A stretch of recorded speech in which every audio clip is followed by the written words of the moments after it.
안녕하세요. 김용철 법무사입니다. 보통 개인회생을 진행하시면 1차 보전 공고를 거의 대부분 다 받게 되는데요. 그 보전 공고 내용을 준비할 때 가장 까다롭게 생각하고 힘들어하는 부분이 바로 통장 내역을 정리하는 부분인데요.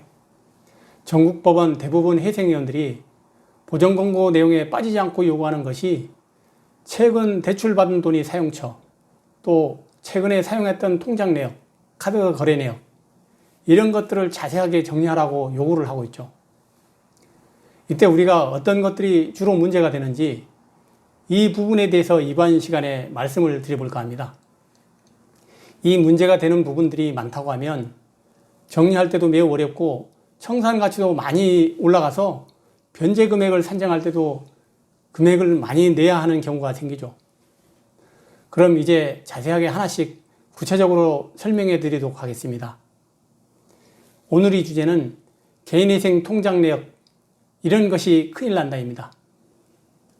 먼저 우리가 개인회생 신청서를 법원에 제출하고 나서 회생위원으로부터 검토를 받는데요. 보통 그 기간이 한 달에서 한 달 반 정도 걸립니다. 그 후에 법원에서 1차로 보전 공고가 나올 때 통장 정리 관련해서 어떤 내용이 나오는지 실제로 제가 진행했던 사건을 위주로 설명해 드리겠습니다. 먼저 최근 대전지방법원에서 진행한 사건에서 받았던 1차 보전공고 내용인데요. 그 보전공고 내용에는 개시 신청일 1년 이전경부터 발생한 채무와 계좌 입출금 내역, 또 50만 원 이상 카드 이용 내역에 대한 최종 사용처를 정리해달라고 하고 있는데요. 어떤 부분들을 정리할지를 구체적으로 명시해서 보전공고를 내리고 있습니다. 두 번째는 최근에 인천지방법원에서 진행했던 사건 내용이에요. 인천법원 회생위원님도 마찬가지로 채권 번호까지 특정했는데요. 여기에 특정된 번호가 최근 발생한 채무들이거든요. 이분은 특히 최근에 채무가 엄청나게 많았던 분이에요. 이분도 마찬가지로 구체적으로 어떤 내용을 정리할지로 쭉 서술하고 그 밑에는 예시까지 달아놓으면서 보전 공고를 내리고 있어요. 그 사용처가 어떻게 되는지, 또 사용처에 대한 내용은 은행 계좌 중에서 어떤 계좌를 어떤 날짜의 내용을 보면 확인이 되는지 이렇게 정리를 해달라고까지 합니다. 그러면 구체적으로 법원이나 회생위원마다 조금씩 소명해야 되는 부분이 다르긴 한데 일반적으로 공통으로 문제가 되는 부분이 어떤 것이 있는지 자세하게 설명을 드려보도록 하겠습니다. 개인회생에 문제되는 통장 내역 첫 번째는 도박이나 게임, 비트코인, 별풍선, 주식 등으로 탕진한 금액인데요. 이 부분을 가장 많이 고민하십니다. 저에게 상담자 나온 것도 보면 여기에 해당되는 분들이 제일 많으신 것 같아요. 도박, 게임, 비트코인, 별풍선, 또 주식 등으로 탕진한 금액, 이것을 구체적으로 다 정리를 해달라고 합니다. 그리고 대부분의 경우에는 청산 가치에 반영을 해달라고 해서 변제금이 많이 올라가게 되는 경우가 많이 있거든요. 두 번째는 배우자, 자녀, 부모 등 친인척에 대한 증여 또는 채무 변제인데요. 이 부분은 정말 조심하셔야 되는 부분입니다. 우리가 일반적으로 전혀 생각을 못하고 이렇게 사용하는 경우가 되게 많거든요. 배우자, 자녀, 부모를 비롯한 친인척에 대한 증여, 즉 무심코 친인척 계좌라고 돈을 보내는 것이도, 또는 친인척에 먼저 채무 변제를 해서 돈을 보내주면 이런 경우 큰일 납니다. 제가 상담을 하다 보면 배우자도 채무가 많아서 나와 배우자가 동시에 신용불량자가 될 처지인데 내가 추가로 대출을 받거나 카드론 받아서 배우자의 채무를 변제해도 되느냐, 이렇게 많이들 물어보시는데요. 절대 그렇게 하시면 안 됩니다.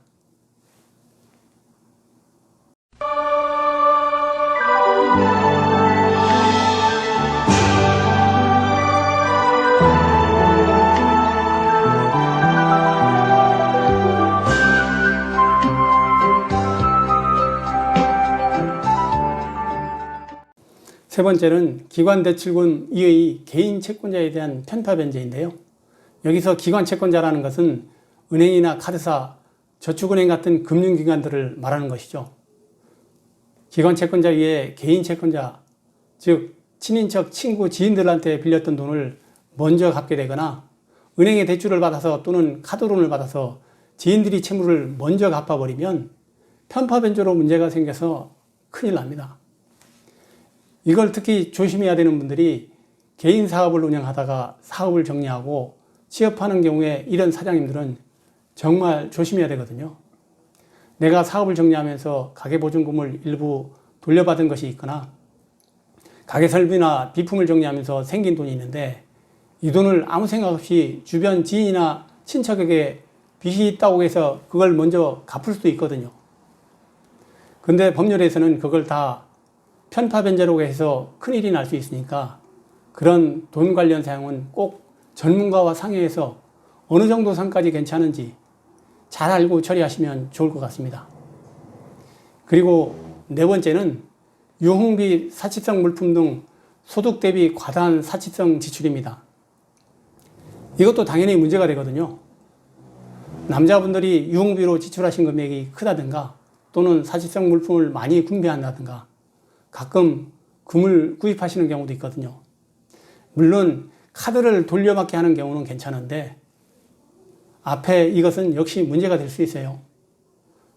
다섯 번째는 현금 인출, 계좌 이체의 경우에 소명되지 않은 사용금액입니다. 법원에서는 최종 사용처가 어떤지를 다 소명하라고 요구를 하거든요. 근데 내가 CD계에서 현금으로 인출을 했다든가 또는 다른 계좌로 이체했는데 거기서 다시 현금 인출을 했거나 이체된 계좌에서 사용처가 소명되지 않으면 이걸 어디에 썼는지 법원에서는 알 수가 없기 때문에 모두 다 청산 가치에 반영해서 변제금을 그만큼 올리라고 요구를 하거든요. 그래서 현금으로 인출해서 쓴다든가 또는 다른 계좌, 특히 지인 계좌로 이체해서 사용하는 것은 절대 조심해야 될 금지사항입니다. 이번 시간에는 개인회생을 준비하고 또 진행하다 보면 거의 모든 분들에게 다 해당되는 사항인데요. 최근에 대출받은 금액, 또 최근에 카드 사용한 금액에 대해서 최종적인 사용처가 어떤지를 소명하라고 하는데 이때 문제가 되는 부분들이 구체적으로 어떤 것들이 있는지 살펴봤습니다. 그래서 이런 부분에 대해서 사전에 꼭 전문가와 상담을 받아보시고 철저하게 준비를 잘 하시면 좋을 것 같습니다. 오늘도 유익한 영상이 되었기를 바라고 다음에 더 좋은 영상을 준비해서 찾아뵙겠습니다. 김용철 법무사였습니다. 감사합니다.